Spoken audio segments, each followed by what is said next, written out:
Il existe, dans les archives partiellement détruites du comté de Beauregard, en Caroline du Sud, un testament daté de 1849 qui ne mentionne aucun héritier, aucun bénéficiaire, aucune propriété. Seulement une phrase griffonnée d'une main tremblante. « Que Dieu me pardonne pour ce que j'ai créé et que mon sang n'hérite jamais de ce qu'il m'a volé. » Avant de poursuivre cette histoire, abonnez-vous à cette chaîne et dites-moi en commentaire de quelle ville vous nous écoutez. Votre soutien permet de faire revivre ces histoires oubliées. L'année 1831 marquait un tournant dans le sud des États-Unis. Les plantations de coton régnaient en maîtresse absolue sur l'économie de la Caroline du Sud, et avec elle, le système d'esclavage qui maintenait cette prospérité. Dans la région rurale au nord de Charleston, entre les marais salants et les forêts de cyprès, s'étendaient des domaines immenses où des familles blanches construisaient leurs empires sur le dos d'hommes et de femmes qu'elles considéraient comme leur propriété. La plantation Riverside occupait près de 1200 acres de terre fertile le long de la rivière Edisto. La demeure principale, construite en 1815, se dressait au sommet d'une légère colline, une structure imposante de briques rouges et de colonnes blanches qui dominait les champs de coton, s'étendant à perte de vue. 87 esclaves travaillaient cette terre, logés dans des cabanes délabrées alignées derrière les granges, invisibles depuis la maison des maîtres. Catherine Belmont avait hérité de Riverside à la mort de son mari, Jonathan Belmont, en 1828. Jonathan était mort d'une fièvre typhoïde qui l'avait emporté en moins d'une semaine, laissant sa veuve de 26 ans seule à la tête d'un domaine qu'elle connaissait peu. Ils n'avaient pas eu d'enfants durant leurs 6 années de mariage, un fait qui alimentait les rumeurs dans les salons de Charleston. Catherine, disaient les langues perfides, était stérile. Une malédiction pour une lignée qui s'éteignait. Mais Catherine n'était pas une femme ordinaire de son époque. Éduquée dans un pensionnat de Boston avant que son père ne la rappelle en Caroline pour la marier, elle savait lire, écrire et possédait une intelligence vive que la société sudiste jugeait inappropriée pour une dame. Elle gérait les comptes de la plantation avec une précision que peu d'hommes auraient égalée. Elle connaissait le cours du coton, négociait directement avec les acheteurs de Charleston, et refusait les conseils non sollicités des planteurs voisins qui la considéraient incapable de diriger seule un tel domaine. Dans ce monde rigide de conventions sociales et de hiérarchie raciale inflexible, Catherine vivait isolée. Les familles des plantations voisines la visitaient rarement. Les dames de Charleston la jugeaient trop indépendante, trop hautaine, trop peu féminine dans sa manière de diriger ses affaires. Les hommes, eux, la regardaient comme une anomalie, une veuve riche qui devrait se remarier rapidement pour confier les responsabilités à un homme capable. Cette solitude créait un vide dans la grande maison silencieuse où résonnaient seulement les pas de Catherine et ceux de ses 2 servantes domestiques. Les soirées s'étiraient, interminables, ponctuée uniquement par le crépitement du feu dans la cheminée et le bruissement des pages lorsqu'elle lisait pour tenter d'oublier l'écho de sa propre respiration dans les pièces trop vastes. Gabriel était arrivé à Riverside en 1825, acheté lors d'une vente aux enchères à Charleston. Jonathan Belmont l'avait acquis non pour les champs, mais pour la bibliothèque. L'ancien propriétaire de Gabriel, un pasteur méthodiste qui avait quitté le sud pour s'installer dans le nord, avait commis ce que beaucoup considéraient comme un péché impardonnable. Il avait appris à lire à certains de ses esclaves, dont Gabriel. Gabriel savait non seulement lire, mais aussi écrire avec une calligraphie élégante, tenait des registres complexes et possédait une connaissance des classiques qui surpassait celle de nombreux hommes blancs de la région. Jonathan Belmont, amateur de livres mais administrateur médiocre, avait vu en Gabriel l'instrument parfait pour gérer sa bibliothèque et organiser ses papiers. Gabriel passait ses journées dans le bureau du premier étage, classant des documents, recopiant des lettres, consultant des registres. Après la mort de Jonathan, Catherine avait conservé Gabriel à ce poste. Elle avait besoin de quelqu'un qui comprenne les contrats, les registres de plantation, les correspondances commerciales. Et Gabriel, avec sa discrétion absolue et son intelligence manifeste, était devenu indispensable. Il gérait les comptes avec elle, rédigeait les lettres aux acheteurs de coton, organisait les archives de la plantation. Les mois passèrent. Catherine et Gabriel travaillaient ensemble presque quotidiennement, penchés sur les mêmes registres, discutant des mêmes chiffres. Catherine découvrait en Gabriel un esprit cultivé, capable de conversations que peu d'hommes de sa connaissance auraient pu tenir. Il citait Virgile en latin, connaissait Shakespeare mieux qu'elle, et possédait une compréhension aiguë de l'économie et de la finance. La distance sociale qui les séparait restait toujours présente, codifiée par des siècles de lois et de coutumes. Gabriel ne la regardait jamais directement dans les yeux. Il se tenait toujours debout lorsqu'elle était assise. Il parlait uniquement lorsqu'on s'adressait à lui. Mais dans ces moments partagés dans le bureau silencieux, quelque chose se développait. Une reconnaissance mutuelle. Une connexion interdite. L'été de 1831 fut particulièrement étouffant. La chaleur écrasante transformait la Caroline du Sud en fournaise humide. Catherine passait de plus en plus de temps dans le bureau, prétextant la nécessité de travailler sur les comptes. Gabriel était toujours là, silencieux, efficace, sa présence devenue aussi familière que le mobilier de la pièce. Un soir d'août, alors que l'orage grondait au loin et que les servantes s'étaient retirées dans leur quartier, Catherine resta tard au bureau. Gabriel terminait de recopier une série de contrats. La lampe à huile projetait des ombres dansantes sur les murs tapissés de livres. Catherine le regardait travailler, admirant la précision de ses gestes, la concentration sur son visage. Ce qui se passa cette nuit-là ne fut jamais consigné dans aucun document. Aucune lettre, aucun journal intime ne mentionna ce moment où les barrières sociales s'effondrèrent dans l'obscurité d'une pièce isolée. Mais 9 mois plus tard, le 15 mai 1832, Catherine Belmont donna naissance à un fils qu'elle prénomma Thomas. La naissance de Thomas provoqua un scandale contenu, murmuré derrière les éventails dans les salons de Charleston, mais jamais exprimé ouvertement. Une veuve qui accouche 3 ans après la mort de son mari. Les calculs étaient simples, les conclusions évidentes, mais personne n'osait accuser directement Catherine Belmont. Sa fortune, sa position sociale, et surtout l'absence de preuves tangibles protégeaient sa réputation. Catherine elle-même semblait imperméable aux rumeurs. Elle présenta Thomas à la société comme son fils légitime, le seul héritier de la plantation Riverside. Le bébé avait la peau étrangement pâle, presque translucide, avec des cheveux d'un blond cendré qui ne rappelaient ni Catherine ni son défunt mari. Les traits du visage restaient ambigus, comme souvent chez les nouveau-nés, et personne ne pouvait affirmer avec certitude qu'il ressemblait à qui que ce soit.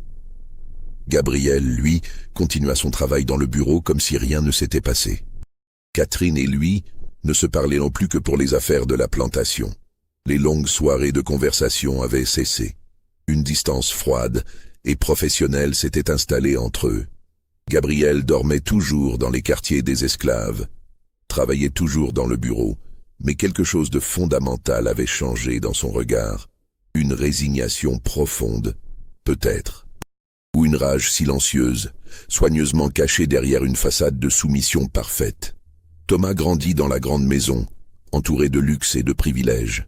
Catherine l'adorait, avec une intensité qui surprenait même les servantes.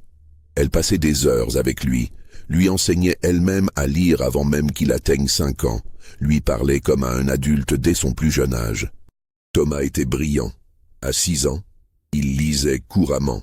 À 8 ans, il discutait de politique et d'économie avec une compréhension précoce. Mais au fur et à mesure que Thomas grandissait, certaines caractéristiques physiques devenaient plus évidentes. Ses cheveux s'étaient légèrement foncés, prenant une teinte châtain qui n'appartenait ni à Catherine ni aux Belmont. Ses yeux d'un brun profond semblaient trop foncés pour la génétique familiale. Et surtout, pendant l'été, sa peau bronzait facilement, prenant une coloration que les dames de Charleston jugeaient inhabituelle pour un enfant de bonne famille. Les rumeurs s'intensifièrent.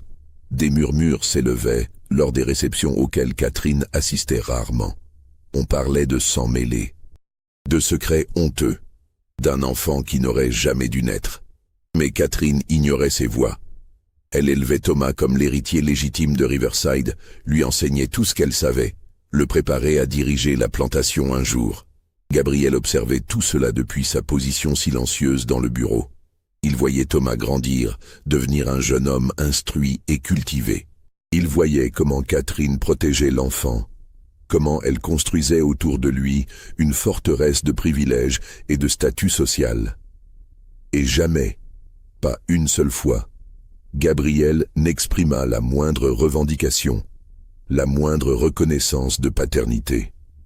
Car dans le sud de 1830, un tel aveu aurait signifié la mort immédiate. Les lois interdisaient strictement les relations entre blancs et esclaves.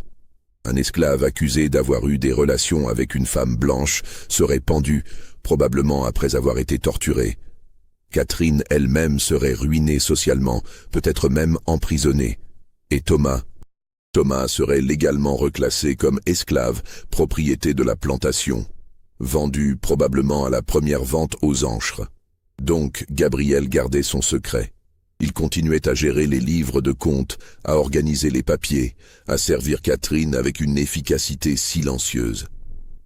Mais quelque chose brûlait derrière ses yeux. Une connaissance. Un pouvoir silencieux. Le secret qui pourrait détruire tout le monde s'il était révélé. L'année 1840 marqua un tournant dans la dynamique de Riverside. Thomas avait 8 ans, Catherine avait 40 ans. Et Gabriel, maintenant dans la quarantaine, commençait à montrer les signes d'une vie de labeur et de subordination forcée. Ses cheveux grisonnaient aux tempes.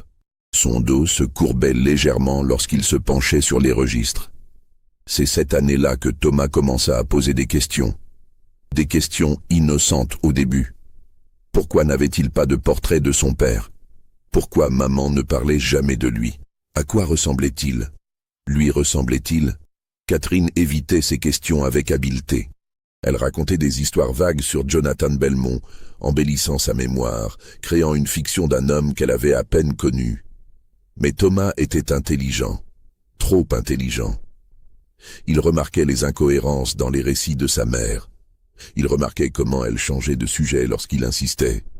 Il remarquait les silences gênés des rares visiteurs lorsqu'il mentionnait son défunt père. Un après-midi de septembre, Thomas entra dans le bureau où Gabriel travaillait. Catherine était à Charleston pour affaires, et Thomas, laissé sous la surveillance des servantes, s'ennuyait. Il s'assit dans le fauteuil de sa mère et observa Gabriel qui recopiait des lettres. « Gabriel, » dit Thomas avec la familiarité innocente d'un enfant de 8 ans, « depuis combien de temps travaillais-tu ici ?» Gabriel leva les yeux brièvement, puis les baissa de nouveau vers son travail. « Depuis 15 ans, jeune maître. »« Tu connaissais mon père ?»« Oui, jeune maître. »« À quoi ressemblait-il ?» Gabriel hésita. Une pause imperceptible, mais significative. Monsieur Belmont était un homme grand, aux cheveux clairs, aux yeux bleus. Un gentleman. Thomas fronça les sourcils. « Mes yeux ne sont pas bleus. »« Non, jeune maître. »« Pourquoi ?» Gabriel posa sa plume. Il regarda Thomas pour la première fois vraiment, directement. Leurs yeux se rencontrèrent. Et dans ce bref instant, quelque chose passa entre eux. Une reconnaissance. Une vérité non dite, mais ressentie. « Les mystères de la génétique sont complexes, jeune maître, » dit doucement Gabriel. Parfois, les enfants ne ressemblent ni à leur père ni à leur mère, mais à des ancêtres lointains. Thomas continua à fixer Gabriel. « Tu es intelligent, Gabriel. Maman dit que tu es plus intelligent que la plupart des hommes blancs qu'elle connaît. Votre mère est trop généreuse. »« Non, » insista Thomas. « Tu es intelligent. Tu sais des choses. Tu lis des livres que même moi je ne comprends pas encore. Pourquoi es-tu esclave ?» La question, posée avec l'innocence brutale d'un enfant, frappa Gabriel comme un coup physique. Il demeura silencieux pendant un long moment. Puis, d'une voix basse et contrôlée, « Parce que je suis né ainsi, jeune maître. Et dans ce monde, la naissance détermine tout. » Cette conversation planta une graine dans l'esprit de Thomas. Une curiosité qui grandissait. Il commença à observer Gabriel plus attentivement. Il remarquait comment Gabriel se déplaçait, comment il parlait, comment il pensait. Et lentement, sans même comprendre complètement ce qu'il cherchait, Thomas commença à comparer. Les traits de son propre visage dans le miroir, la couleur de sa peau, la forme de ses mains, la structure de son nez. Les années suivantes virent cette curiosité se transformer en obsession discrète. Thomas lisait tout ce qu'il pouvait sur l'hérédité, sur la génétique, sur les lois régissant les mariages et les successions. Il étudiait les registres de la plantation que Gabriel maintenait méticuleusement. Il cherchait des indices, des preuves, des confirmations de ses soupçons grandissants. À 13 ans, en 1845, Thomas découvrit un document crucial. C'était un registre d'achat d'esclaves de 1825. Gabriel y était listé, acheté à Charleston, avec une notation inhabituelle, alphabétisé, expérimenté en tenue de livre, ancien propriétaire, révérend Samuel Whitfield, déménagé au Massachusetts. Thomas nota le nom. Il écrivit secrètement au Massachusetts, prétendant faire des recherches historiques sur les pratiques d'alphabétisation des esclaves pour un projet scolaire. Le révérend Whitfield, maintenant âgé, répondit avec enthousiasme, content de parler de ses efforts d'éducation. Il mentionna Gabriel spécifiquement, le décrivant comme « l'étudiant le plus doué que j'ai jamais eu, blanc ou noir, d'une intelligence remarquable et d'une noblesse de caractère rare. » Noblesse de caractère. Ces mots résonnèrent dans l'esprit de Thomas. Il commença à regarder Gabriel différemment. Non plus comme un simple esclave, mais comme quoi exactement? Un ami? Un mentor? Quelque chose de plus? Si cette histoire vous donne des frissons, laissez un pouce bleu et dites en commentaire ce que vous pensez qu'il va découvrir. Le mystère ne fait que commencer. L'été de 1846 fut particulièrement chaud. Thomas avait 14 ans maintenant, à l'âge où les garçons commencent à ressembler aux hommes qu'ils deviendront. Et chaque jour, en se regardant dans le miroir, Thomas voyait des traits qui ne pouvaient pas s'expliquer par la génétique de Catherine ou de Jonathan Belmont. Sa peau, même en hiver, gardait une teinte légèrement ambrée. Ses cheveux, épais et ondulés, étaient d'un brun profond qui tirait parfois vers le noir sous certains éclairages. Ses lèvres étaient plus pleines que celles de sa mère. Son nez avait une forme distincte, pas tout à fait caucasien, pas tout à fait africain, mais quelque chose d'intermédiaire. Et puis il y avait Gabriel. Thomas ne pouvait plus ignorer les similitudes. La même structure osseuse du visage, les mêmes mains longues et fines, la même façon de froncer les sourcils en se concentrant, la même intelligence vive dans les yeux. Un soir, Thomas confronta sa mère. Ils étaient dans le salon, Catherine brodait près de la fenêtre tandis que Thomas prétendait lire. Il posa son livre brusquement. « Mère, je dois te poser une question directe. » Catherine leva les yeux, surprise par le ton de son fils. « Oui, Thomas ? Mon père était-il vraiment Jonathan Belmont ?» Le silence qui suivit fut assourdissant. Catherine ne bougea pas, mais son visage se vida de toutes couleurs. Ses doigts se crispèrent sur sa broderie. « Pourquoi poses-tu cette question ?» Sa voix était à peine un murmure. « Parce que je ne lui ressemble pas. Parce que personne dans sa famille ne me ressemble. Parce que les calculs ne fonctionnent pas. Il est mort en 28, je suis né en 32. 4 ans, mère. 4 ans. » Catherine posa sa broderie d'une main tremblante. « Thomas, tu ne comprends pas les complexités. »« Je comprends très bien, » coupa Thomas, sa voix montant malgré lui. « Je comprends que je suis un bâtard. Je comprends que quelqu'un d'autre est mon père, et je pense savoir qui. » Catherine se leva brusquement, traversant la pièce pour fermer la porte. Quand elle se retourna vers Thomas, son visage était un masque de peur et de désespoir. « Ne dis jamais, jamais ces mots à voix haute, » siffla-t-elle. « Tu comprends? Jamais. Pas à moi, pas à toi-même, pas dans tes prières. Ces mots pourraient te détruire. Me détruire, ou te détruire toi. » Catherine s'approcha de lui, saisit ses épaules avec une force surprenante. « Écoute-moi bien. Dans ce monde, dans cette société, tu es Thomas Belmont, fils de Jonathan et Catherine Belmont, héritier de Riverside. C'est la vérité légale, la seule vérité qui compte. Tout le reste est poison. Mais si je suis... Thomas ne pouvait même pas prononcer le mot. Tu n'es rien d'autre que ce que les documents disent que tu es, dit Catherine fermement. Ton acte de naissance te nomme Thomas Belmont. Les testaments de ton père te désignent comme son héritier. Les lois de la Caroline du Sud reconnaissent ta légitimité. C'est tout ce qui importe. Et Gabriel? Catherine lâcha les épaules de Thomas comme si elle s'était brûlée. Gabriel est mon esclave, c'est tout. C'est un mensonge. C'est la vérité qu'il faut protéger, répliqua Catherine, ses yeux brillants de larmes contenues. Parce que si cette vérité s'effondre, tout s'effondre. Ta liberté, ta fortune, ta vie. Tu comprends? Si la vérité, l'autre vérité, était connue, tu serais légalement reclassé. Tu serais... Elle ne put terminer la phrase. Thomas comprit néanmoins. Esclave. Il serait classé comme esclave. Propriété. Moins qu'un homme. Cette nuit-là, Thomas ne dormit pas. Il restait éveillé dans son lit, fixant le plafond, son monde entier s'effondrant autour de lui. Tout ce qu'il pensait savoir sur lui-même était un mensonge, ou plutôt une fiction soigneusement construite pour le protéger d'une vérité qui pourrait le détruire. Le lendemain, Thomas alla au bureau où Gabriel travaillait.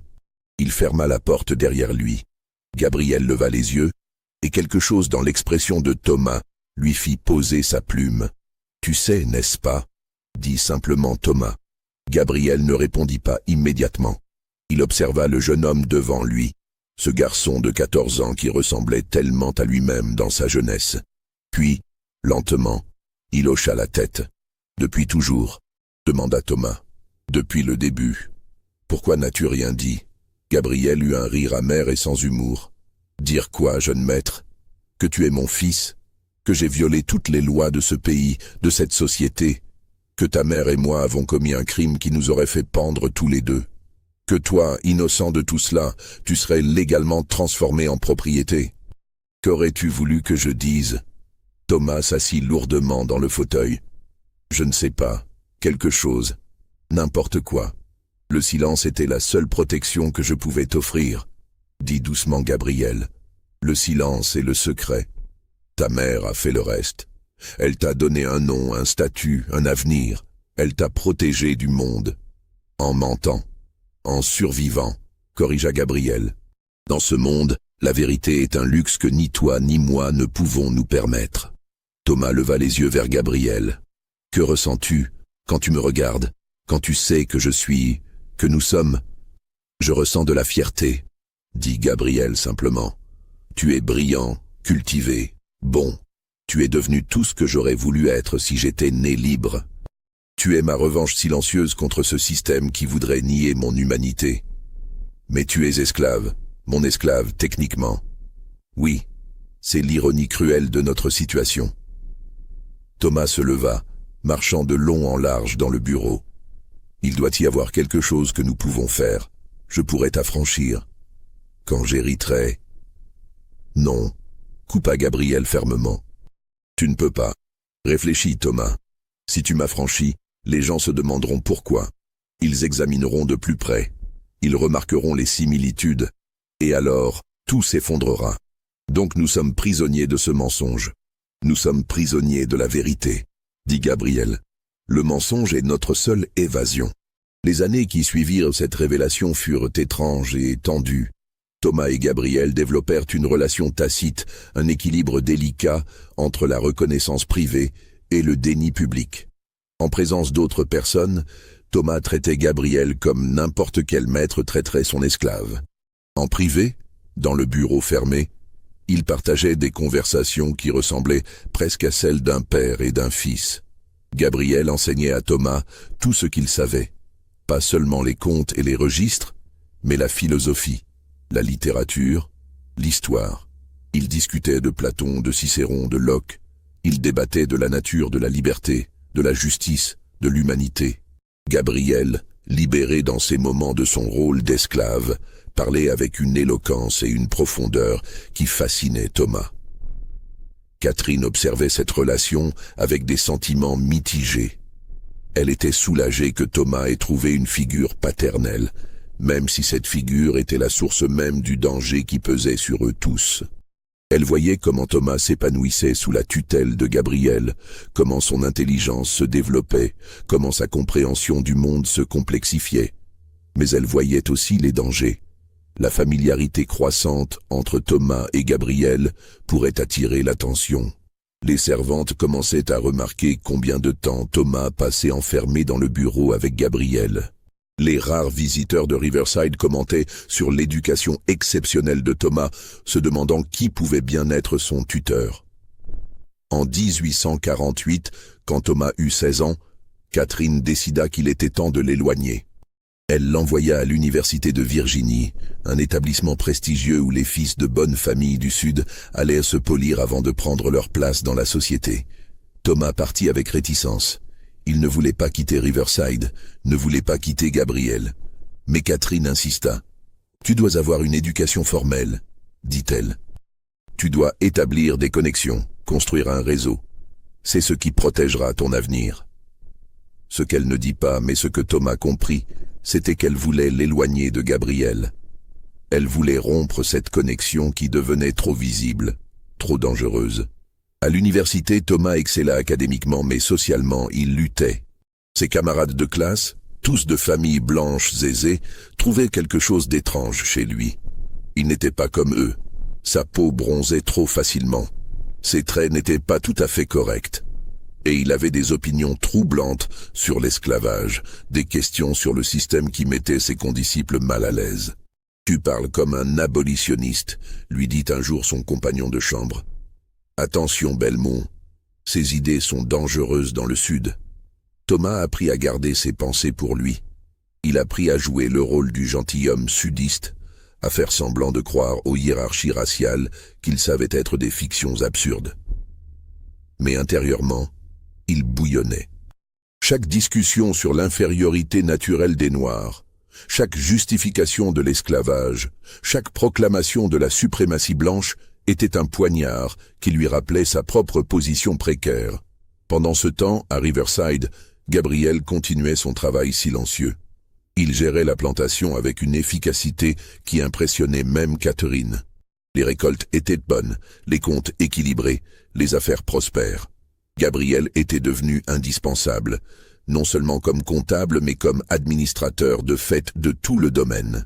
Catherine, maintenant dans la quarantaine avancée, commençait à ralentir. Elle souffrait de migraines fréquentes, de douleurs articulaires, de fatigue soudaine. Elle s'appuyait de plus en plus sur Gabriel pour les décisions quotidiennes.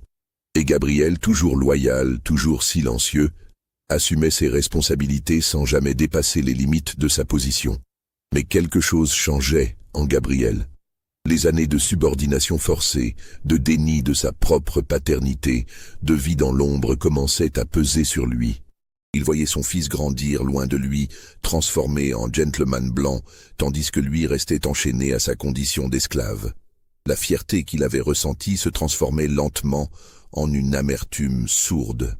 En juin 1849, Thomas revint à Riverside pour l'été, après sa première année universitaire. Il avait changé, plus grand, plus mûr, plus confiant, mais aussi plus amer, plus conscient des injustices qui structuraient son monde. La première chose qu'il remarqua fut la détérioration de l'état de sa mère. Catherine avait vieilli considérablement en 1 an. Ses cheveux étaient presque complètement gris. Son visage était creusé, marqué par la douleur chronique. Elle passait la plupart de ses journées dans sa chambre, laissant Gabriel gérer presque tout. « Que t'a dit le médecin ?» demanda Thomas, assis à son chevet. « Qu'il n'y a rien à faire », répondit Catherine faiblement. « Mon corps se dégrade. Peut-être une maladie du sang, peut-être simplement l'âge. De toute façon, je n'en ai plus pour longtemps. Ne dis pas ça. C'est la vérité, Thomas. » Elle prit sa main dans la sienne. « Nous devons parler de l'avenir, de ton avenir. Riverside me reviendra. C'est écrit dans le testament. » « Oui, mais... » Catherine hésita. « Il y a des complications, des gens qui pourraient contester ta légitimité, des cousins éloignés de Jonathan qui voudraient la propriété. » Si je meurs, il pourrait exiger des preuves, termina Thomas. Des preuves de ma paternité légitime. Exactement. Et ces preuves n'existent pas. Catherine ferma les yeux. J'ai créé des documents, des lettres prétendument de Jonathan, écrites avant sa mort, reconnaissant ta paternité. Mais elles sont des faux. Un expert pourrait les détecter. Donc ma position est fragile. Plus fragile que tu ne le penses. Catherine ouvrit les yeux, fixant intensément son fils. Il y a quelque chose que tu dois savoir, quelque chose que j'ai gardé secret, même à Gabriel. Quoi? J'ai écrit un testament, un vrai testament, légal, déposé chez l'avocat à Charleston. Dans ce testament, je te lègue Riverside et tout ce qu'il contient. Mais j'ai aussi inclus une clause concernant Gabriel. Thomas se tendit. Quelle clause? Je la franchis. Après ma mort, Gabriel devient un homme libre. Pourquoi ne me l'as-tu jamais dit? Parce que c'est dangereux. Pour lui, pour toi, pour nous tous. Si les gens apprennent qu'une veuve riche a franchi son esclave comptable dans son testament, ils se poseront des questions. Ils feront des connexions. Ils pourraient découvrir la vérité. Oui, donc cette clause doit rester secrète jusqu'à ma mort. Et même alors, son exécution sera compliquée. Les lois de Caroline du Sud sur l'affranchissement sont strictes.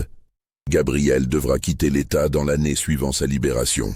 Il ne pourra jamais revenir. Thomas se leva, marchant vers la fenêtre. Au loin, il pouvait voir les quartiers des esclaves, les champs de coton, tout l'empire construit sur l'oppression. C'est absurde. Tout ce système est absurde. C'est le monde dans lequel nous vivons. Ce n'est pas un monde, c'est un cauchemar. Thomas se retourna vers sa mère. Et si nous parlions, si nous disions la vérité, tu serais détruit, légalement classé comme esclave. Tout ce que tu possèdes serait saisi. Tu serais probablement vendu aux enchères. Et Gabriel et moi serions probablement pendus pour avoir violé les lois anti-métissage. Donc nous restons prisonniers de ce mensonge. Jusqu'à ma mort. Après, tu seras seul à porter ce secret. Catherine toussa, une toux profonde qui secoua tout son corps. Quand elle put parler à nouveau, sa voix était à peine un murmure. Promets-moi, Thomas, promets-moi que tu protégeras ce secret. Pour toi, pour Gabriel, pour la mémoire de tout ce que nous avons essayé de construire. Je promets, dit Thomas, bien qu'il ne soit pas sûr de pouvoir tenir cette promesse. Cette nuit-là, Thomas alla au bureau où Gabriel travaillait tard sur les comptes. Il ferma la porte derrière lui et s'assit en face de Gabriel. « Elle t'a franchi dans son testament », dit Thomas sans préambule. Gabriel leva les yeux, surpris. « Comment le sais-tu » ? Elle me l'a dit aujourd'hui. Gabriel posa sa plume lentement. « Je ne savais pas. Elle ne te l'a jamais dit ?»« Non. Catherine, ta mère, elle garde beaucoup de secrets, même à moi. Que feras-tu quand tu seras libre ?» Gabriel regarda ses mains qui avaient tenu tant de plumes, écrit tant de chiffres, géré tant de richesses qui ne lui appartiendraient jamais. Je ne sais pas. Partir, probablement. Aller au nord, essayer de vivre comme un homme libre pour la première fois de ma vie, et me laisser seul. Tu ne seras pas seul. Tu auras Riverside. Tu auras fortune et position. Tu auras tout ce que ce monde peut offrir à un homme blanc. Sauf que je ne suis pas blanc, dit amèrement Thomas. Pas vraiment, pas légalement, si la vérité était connue. Mais la vérité ne sera pas connue, pas si nous sommes prudents. Thomas se pencha en avant. Et si je ne voulais pas être prudent? Et si je voulais la vérité? La vérité te détruirait, peut-être, mais au moins ce serait honnête. Gabriel secoua la tête. L'honnêteté est un luxe, Thomas. Un luxe que seuls les privilégiés peuvent se permettre. Pour des gens comme toi et moi, la survie vient d'abord. Des gens comme toi et moi, répéta Thomas. C'est la première fois que tu admets que nous sommes pareils. Nous ne sommes pas pareils, dit Gabriel fermement. Tu vis dans une grande maison. Je vis dans une cabane d'esclaves. Tu étudies à l'université. Je n'ai jamais quitté cette plantation depuis 15 ans. Tu as un avenir. Je n'ai qu'un passé. Nous ne sommes pas pareils, peu importe ce que dit le sang. Le sang devrait compter pour quelque chose. Dans ce monde, le sang noir annule tout le reste. Gabriel se leva, se dirigeant vers la fenêtre. « Écoute-moi, Thomas. Quand ta mère mourra, tu hériteras de cette plantation. Tu hériteras de moi aussi, jusqu'à ce que le testament soit exécuté. Et pendant ce bref moment, je serai légalement ta propriété. Ton père sera ton esclave. Pense-y, vraiment, pense-y. C'est l'absurdité complète de ce système. C'est pourquoi il doit être détruit. Peut-être, mais pas par toi, pas si tu veux survivre. » Gabriel se retourna pour faire face à Thomas. « Tu dois jouer le jeu, Thomas. Tu dois être le parfait gentilhomme sudiste.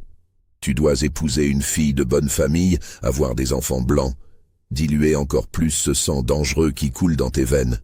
Tu dois devenir ce que le monde pense que tu es. C'est la seule façon. Et toi? Moi, je disparaîtrai. Je deviendrai un homme libre quelque part au nord, et peut-être dans 20 ans, dans 30 ans, quand ce système s'effondrera enfin. Parce qu'il s'effondrera. Rien de si injuste ne peut durer éternellement. Peut-être que ton histoire et la mienne seront possibles à raconter. Mais pas maintenant. Pas encore. Catherine Belmont mourut en novembre 1849 après 6 mois de souffrance progressive. Elle avait 47 ans. Sa mort fut enregistrée comme causée par une maladie chronique du sang. Un diagnostic vague qui couvrait une multitude de conditions à l'époque. Thomas, âgé de 17 ans, se retrouva soudainement maître de Riverside. Le testament de Catherine fut lu chez l'avocat à Charleston.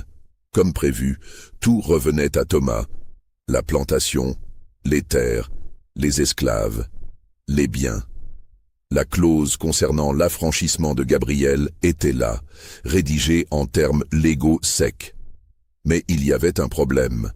Les cousins de Jonathan Belmont, en particulier un certain Harold Belmont, qui vivait à Charleston, contestèrent immédiatement le testament. Ils n'étaient pas intéressés par la propriété elle-même. Leur propre fortune était suffisante, mais par le principe.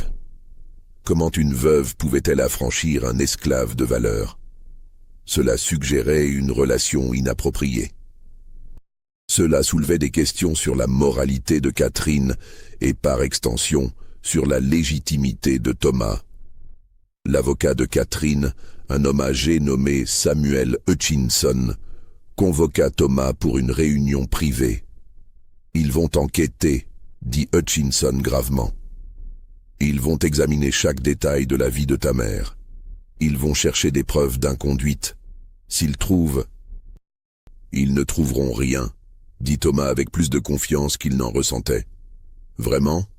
Aucune lettre compromettante, aucun journal intime, aucun témoignage de serviteur. Ma mère était prudente. Prudente peut-être, mais parfaite? Personne n'est parfait. » Hutchinson se pencha en avant. « Thomas, je vais te dire quelque chose en confidence.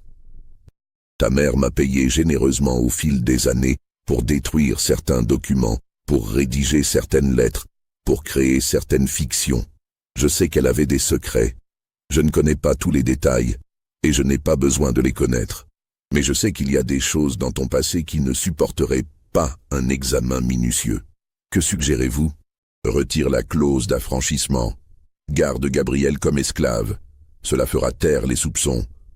Cela montrera que tu n'as rien à cacher. » Thomas sentit quelque chose se briser en lui.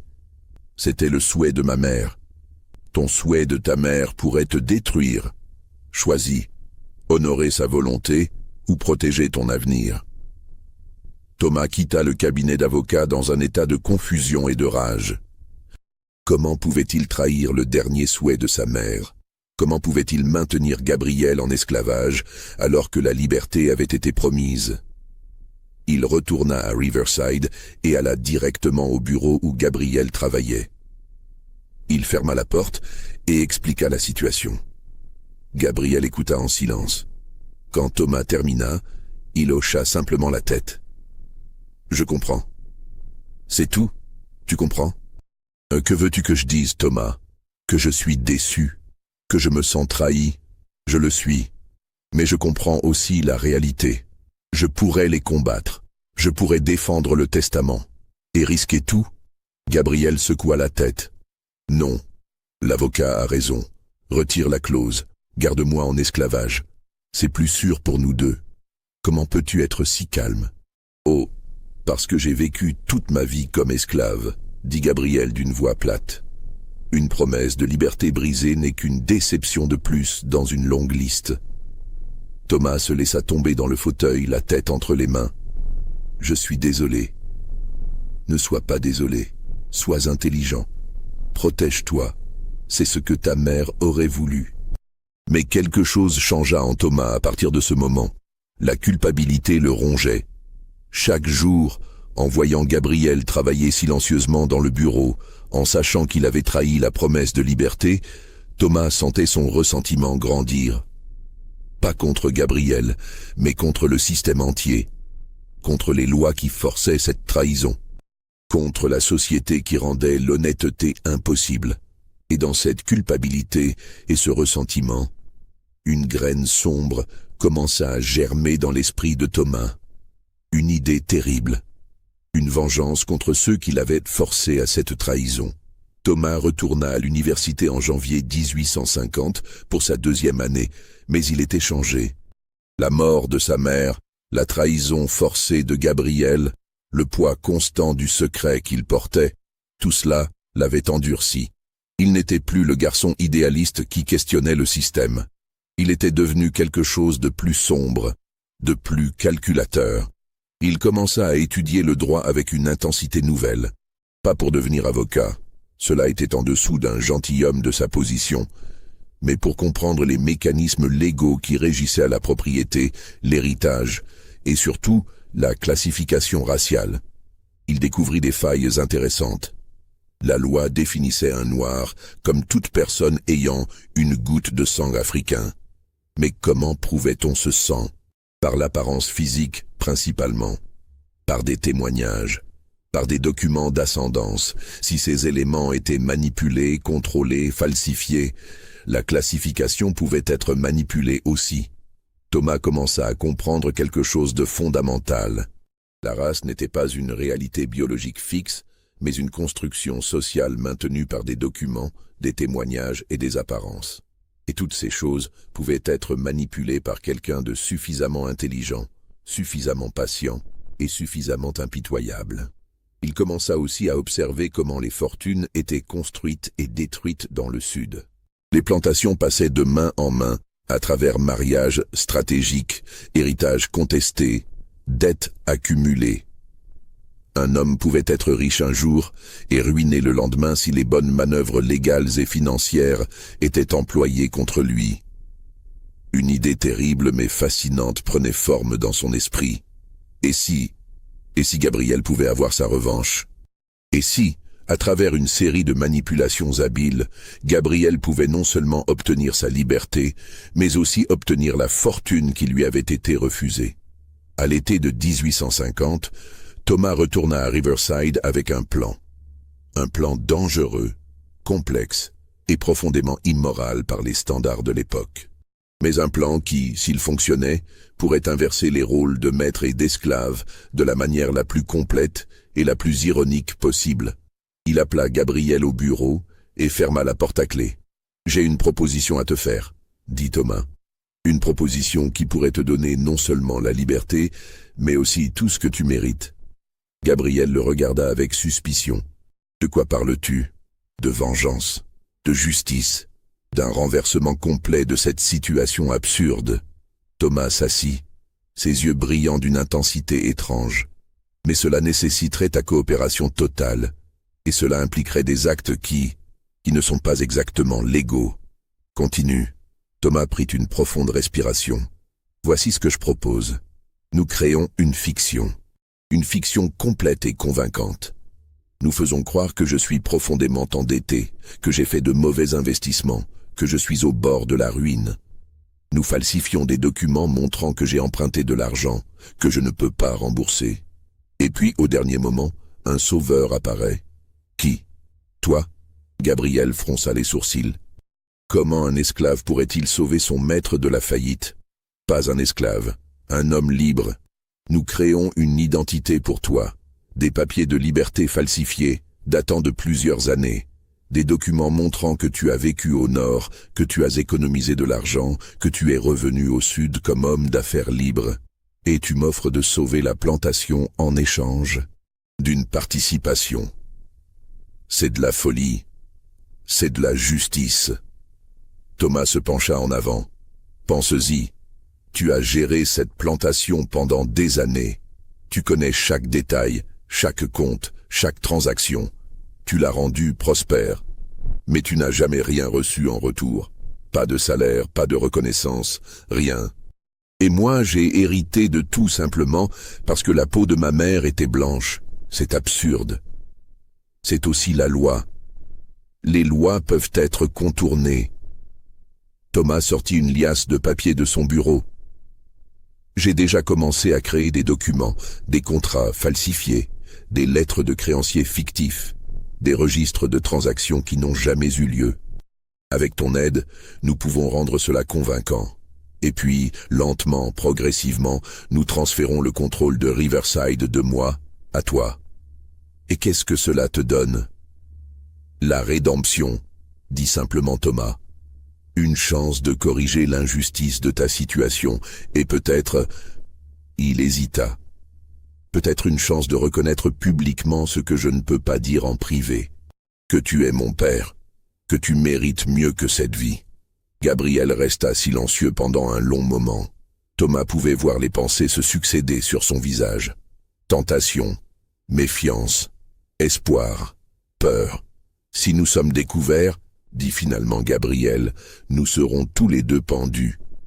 Seulement si nous sommes découverts. Mais si nous sommes prudents, si nous sommes patients, si nous construisons cette fiction assez soigneusement, nous pourrions réussir. Pourquoi fais-tu cela? Vraiment? Thomas rencontra le regard de Gabriel directement. Parce que je ne peux pas vivre avec cette culpabilité. Parce que chaque jour où je te vois travailler comme esclave, sachant que tu es mon père, me tue lentement. Parce que je veux que ce système tordu paie pour ce qu'il nous a fait à tous les deux. Gabriel hocha lentement la tête. D'accord, mais à une condition. Laquelle? Si cela échoue, si nous sommes découverts, tu me blâmes entièrement. Tu dis que je t'ai manipulé, que j'ai forgé les documents sans ton consentement. Tu te sauves. Je ne ferai jamais ça. Tu le feras, dit Gabriel fermement. Parce que tu as une chance de survivre dans ce monde si tu es découvert. Moi, je n'en ai aucune. Donc promets-moi, si cela échoue, tu me sacrifies pour te sauver. Thomas voulut protester, mais il vit la détermination dans les yeux de Gabriel. D'accord, je promets. Ainsi commença la plus grande fraude de l'histoire de la Caroline du Sud. Une fraude orchestrée non par cupidité, mais par amour filial tordu et par rage contre l'injustice. Une fraude qui prendrait des années à mettre en œuvre, mais qui, si elle réussissait, inverserait complètement les rôles de père et de fils. Les 3 années qui suivirent, de 1850 à 1853, virent Thomas et Gabriel construire méticuleusement leur fiction.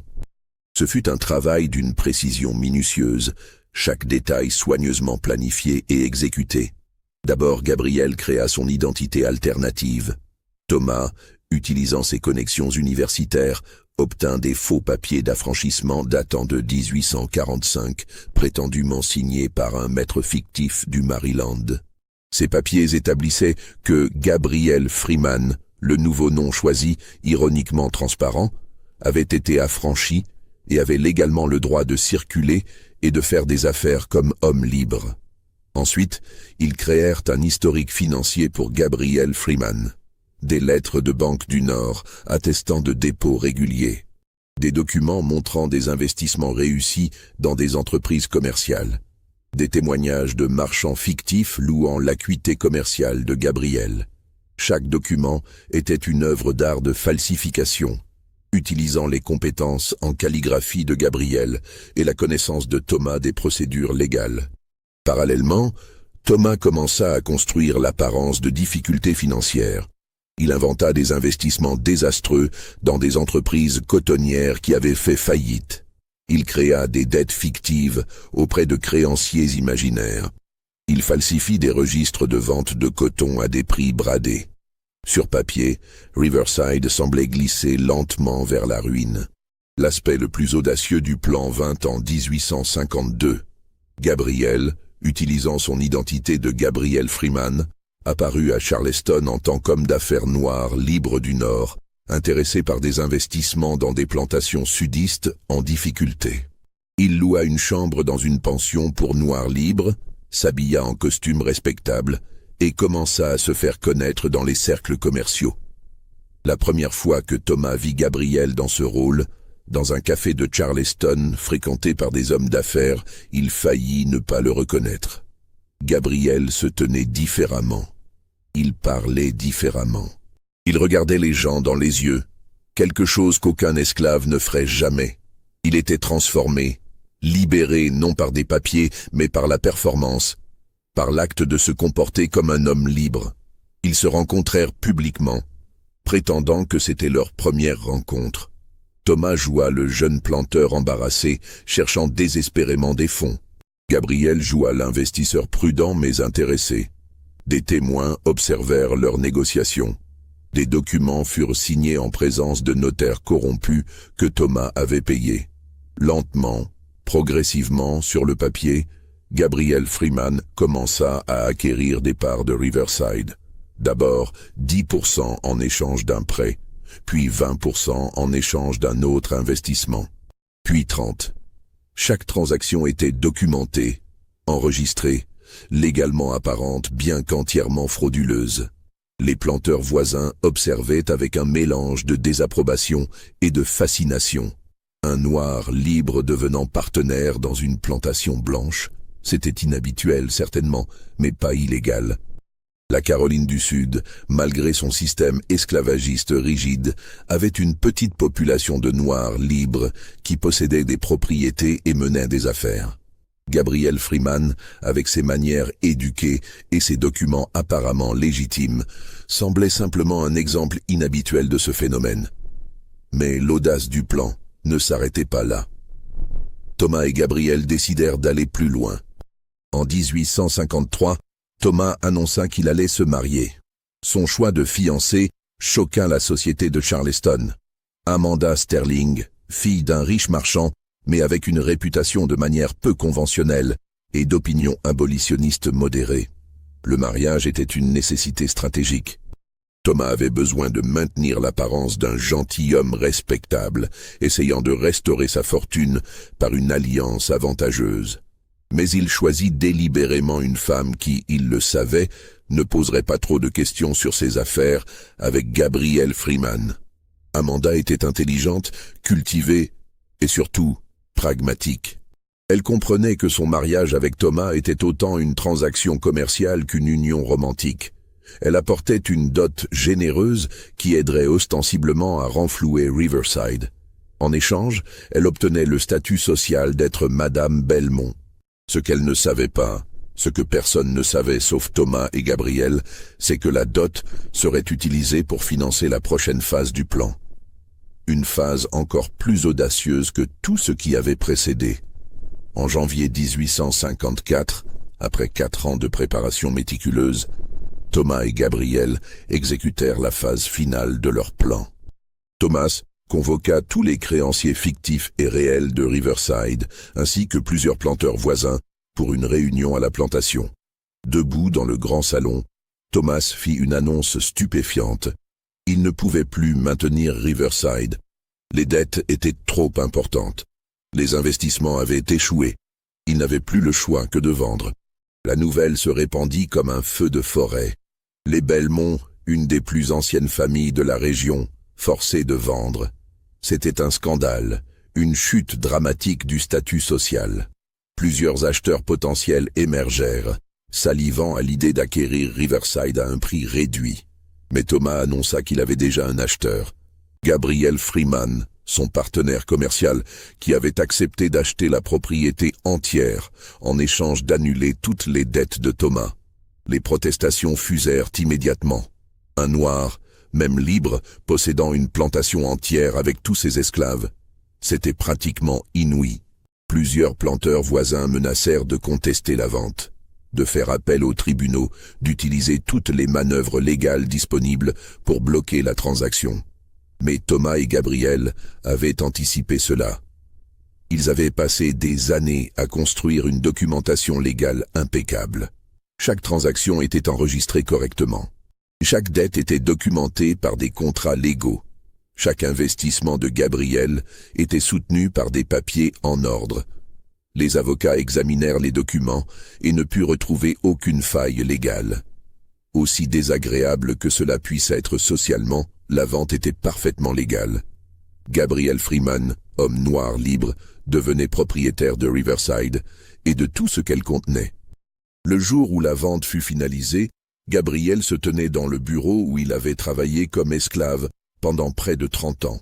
Il tenait dans ses mains l'acte de propriété, un document qui faisait officiellement de lui le maître de 1200 acres de terre, d'une demeure imposante, et de 87 êtres humains.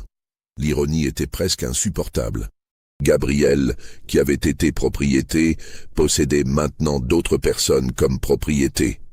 C'était le paradoxe cruel du plan. Pour obtenir justice, il devait participer au système même qu'il avait opprimé. Thomas, selon les termes de la vente, conserva le droit de vivre dans une petite maison sur la propriété. Officiellement, il était ruiné, dépossédé de son héritage. Les gens le regardaient avec pitié ou satisfaction, selon leurs sentiments envers la famille Belmont. Le jeune maître déchu, réduit à vivre sur la charité de son ancien partenaire commercial. Mais en privé, dans la petite maison où Thomas vivait maintenant avec Amanda, une célébration différente se déroulait. Thomas et Gabriel, père et fils, riaient de l'absurdité de leur succès. Ils avaient fait l'impossible, ils avaient renversé l'ordre établi, du moins en apparence. « Mais que fais-tu maintenant » demanda Thomas à Gabriel. « Tu possèdes des esclaves. Tu es devenu ce que nous détestons tous les deux. » Gabriel, assis dans le bureau qui était maintenant légalement le sien, regarda par la fenêtre vers les quartiers des esclaves. « Je les affranchis. Tous. C'est impossible. Les lois de Caroline du Sud exigent que les esclaves affranchis quittent l'État. Alors je les aide à partir, je leur donne de l'argent, des ressources, un passage vers le nord. » Gabriel se tourna vers Thomas. « C'est le but de tout ceci, non? Pas seulement ma liberté, mais la justice pour tous. Les planteurs voisins ne toléreront jamais cela. Ils verront un noir libérant des esclaves comme une menace directe à leur propre système. Qu'ils essaient de m'arrêter. » Pour la première fois de sa vie, Gabriel parlait avec une confiance absolue, sans la moindre trace de subordination. « J'ai les documents légaux. J'ai la propriété. Selon les lois de ce pays tordu, je suis un homme libre possédant une propriété légale. Ils ne peuvent rien faire. » Mais Thomas n'était pas si sûr. Il connaissait le Sud mieux que Gabriel ne le réalisait. Il connaissait la violence latente qui maintenait le système esclavagiste, la volonté de certains hommes de violer leurs propres lois pour préserver l'ordre racial. Et il craignait ce qui pourrait arriver si Gabriel poussait trop loin, trop vite. Les 6 mois suivant l'acquisition de Riverside par Gabriel furent marqués par une tension croissante. Gabriel, fidèle à sa parole, commença à affranchir les esclaves de la plantation. Il le fit légalement, utilisant les procédures appropriées, mais rapidement. Trop rapidement pour le confort des planteurs voisins. Les rumeurs se répandirent. Gabriel Freeman était un abolitionniste radical. Il travaillait pour détruire le système esclavagiste du Sud. Il devait être arrêté par des moyens légaux ou autres. En juillet 1854, une délégation de planteurs voisins se présenta à Riverside. Leur porte-parole était Harold Belmont, le cousin de Jonathan qui avait contesté le testament de Catherine des années auparavant. « Freeman, » dit Harold avec mépris, refusant d'utiliser le titre de « Monsieur », vous allez trop loin. Libérer quelques esclaves est une chose, vider une plantation entière en est une autre. Vous créez un précédent dangereux. Gabriel, se tenant droit dans sa propre demeure, ne sia pas. « Je fais ce que je veux avec ma propriété légale. »« Votre propriété légale » Harold ricana. Nous savons tous que cette vente est une fraude. Vous et ce pathétique Belmont, il cracha le nom avec dégoût. Vous avez construit cette mascarade ensemble. Prouvez-le. Nous le ferons. Harold se pencha en avant, sa voix devenant menaçante. Nous examinerons chaque document, chaque transaction, chaque accord. Et quand nous trouverons la fraude, et nous la trouverons, vous serez vendus comme l'esclave que vous êtes vraiment. Après leur départ, Thomas vint trouver Gabriel, pâle et secoué. Ils vont enquêter, ils vont tout découvrir. Laisse-les enquêter, dit Gabriel avec une confiance qu'il ne ressentait peut-être pas entièrement. Nous avons été méticuleux, il n'y a rien à trouver. Mais Thomas n'était pas convaincu. Il connaissait Harold Belmont, connaissait sa ténacité, son influence. S'il décidait vraiment de détruire Gabriel, il trouverait un moyen, légal ou non. Et puis, quelque chose d'inattendu se produisit. Amanda, l'épouse de Thomas, qui avait jusque-là semblé accepter passivement la situation bizarre de son mari, demanda une conversation privée avec Thomas. « Je sais », dit-elle simplement quand ils furent seuls. « Tu sais quoi ? Tout. Gabriel n'est pas qu'un partenaire commercial, cette vente n'était pas réelle, et tu... » Elle le regarda intensément. « Tu n'es pas entièrement ce que tu prétends être. » Thomas sentit son sang se glacer. « Comment ? Je ne suis pas stupide, Thomas, j'ai des yeux. J'ai vu comment toi et Gabriel interagissaient. J'ai vu les similitudes physiques que tu essaies de cacher. J'ai reconstitué l'histoire de ta mère et de sa relation avec son esclave. » Elle s'assit, étonnamment calme. « La vraie question est, que vais-je faire de cette information ? Tu pourrais nous détruire tous les deux. » « Je pourrais. » Amanda sourit légèrement. « Mais pourquoi le ferais-je ? J'admire ce que vous avez fait. C'est audacieux, c'est ingénieux. C'est la revanche parfaite contre ce système pourri. Alors tu vas garder le secret ? À une condition. » Amanda se pencha en avant. « Laisse-moi aider.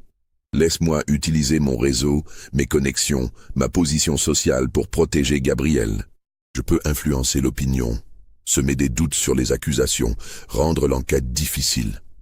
Mais en échange, tu dois me dire toute la vérité. Tout. » Thomas hésita puis hocha la tête.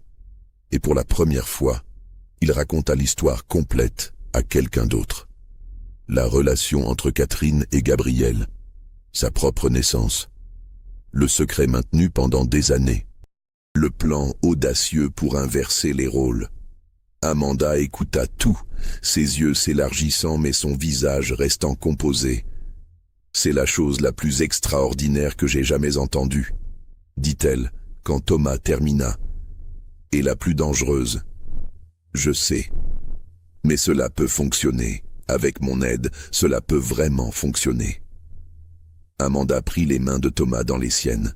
« Mais nous devons être plus intelligents. Gabriel libère les esclaves trop rapidement. Cela attire trop d'attention.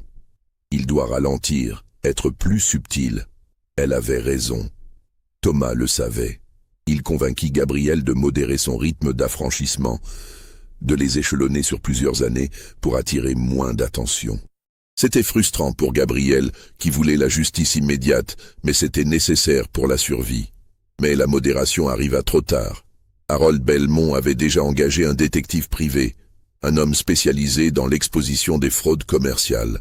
Cet homme, nommé Silas Crawford, était méthodique et impitoyable. Crawford commença à interroger des gens. Les commerçants de Charleston qui prétendument avaient fait affaire avec Gabriel Freeman. Les banquiers du Nord qui auraient tenu ses comptes. Les notaires qui avaient authentifié les documents. Et lentement, inévitablement, des fissures apparurent dans la fiction. Un commerçant admit sous pression qu'il avait été payé pour signer un faux témoignage. Un notaire révéla qu'il avait certifié des documents sans vraiment vérifier les signatures. Une banque du Nord confirma qu'aucun compte au nom de Gabriel Freeman n'existait dans leurs livres. En octobre 1854, Crawford présenta ses conclusions à Harold Belmont. Le cas était clair. La vente de Riverside était basée sur des documents frauduleux, des témoignages falsifiés et des transactions fictives.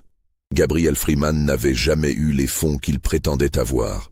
Toute la transaction était une fraude élaborée. Harold Belmont prit ces informations directement au shérif. Des mandats d'arrêt furent émis pour Gabriel et Thomas.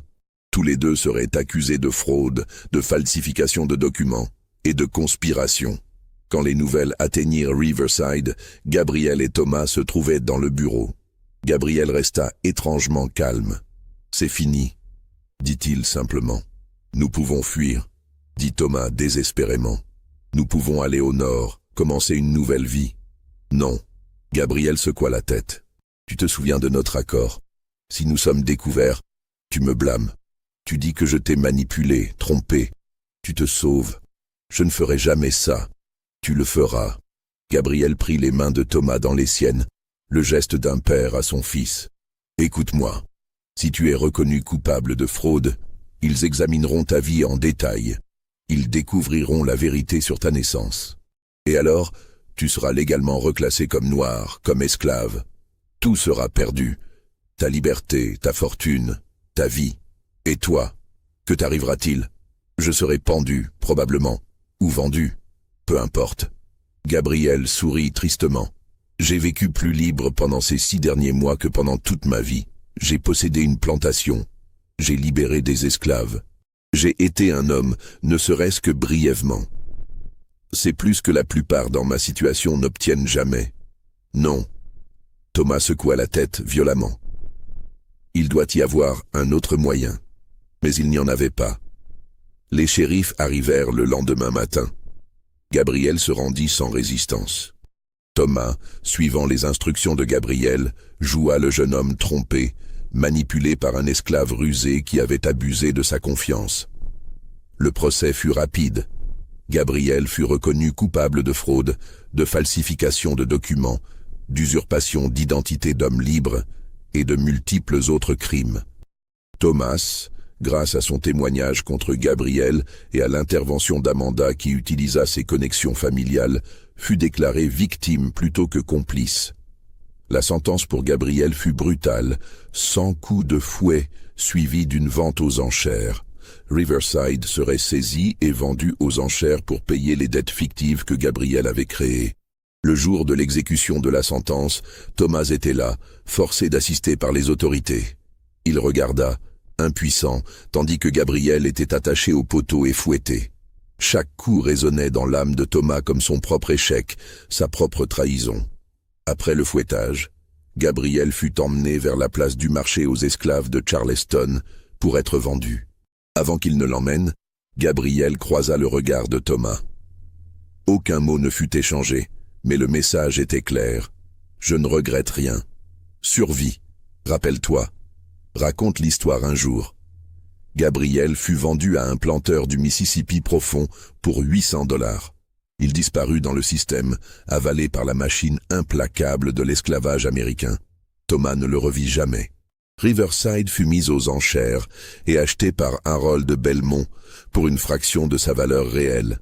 Thomas et Amanda se retrouvèrent avec presque rien, juste assez de la dot d'Amanda pour survivre modestement.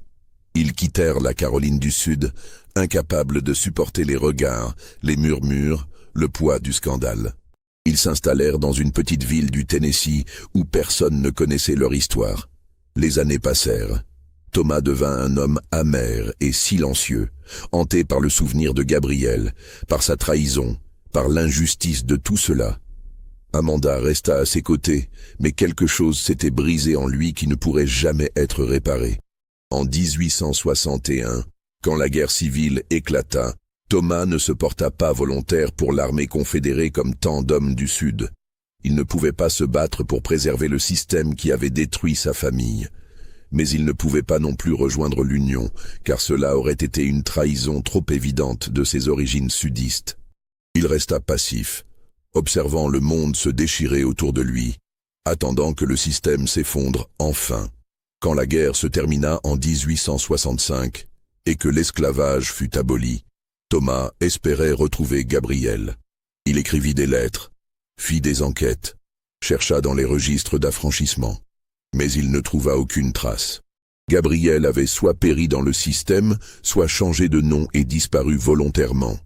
En 1849, Thomas Belmont mourut à 67 ans. Ses derniers mots à Amanda furent « Est-ce qu'il sait que je ne l'ai jamais vraiment trahi? Est-ce qu'il comprend que je n'avais pas le choix ?» Amanda ne put répondre. Elle ne savait pas. Personne ne savait. Ce qui resta fut le testament étrange que j'ai mentionné au début. Un document qui ne léguait rien, qui ne nommait personne, qui disait seulement « Que Dieu me pardonne pour ce que j'ai créé et que mon sang n'hérite jamais de ce qu'il m'a volé. » Les historiens qui découvrirent ce testament des décennies plus tard débattirent de sa signification. Certains pensaient qu'il faisait référence à une dette morale.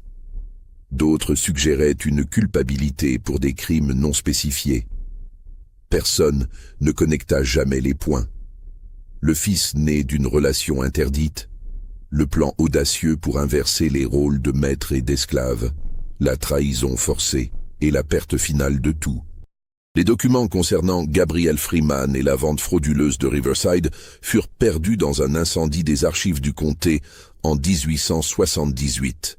Riverside elle-même fut détruite pendant la guerre, brûlée par les troupes de l'Union lors de leur marche vers le nord. Aujourd'hui, il ne reste presque rien de cette histoire. Quelques registres fragmentaires. Le testament énigmatique. Des rumeurs transmises à travers des générations devenant de plus en plus déformées.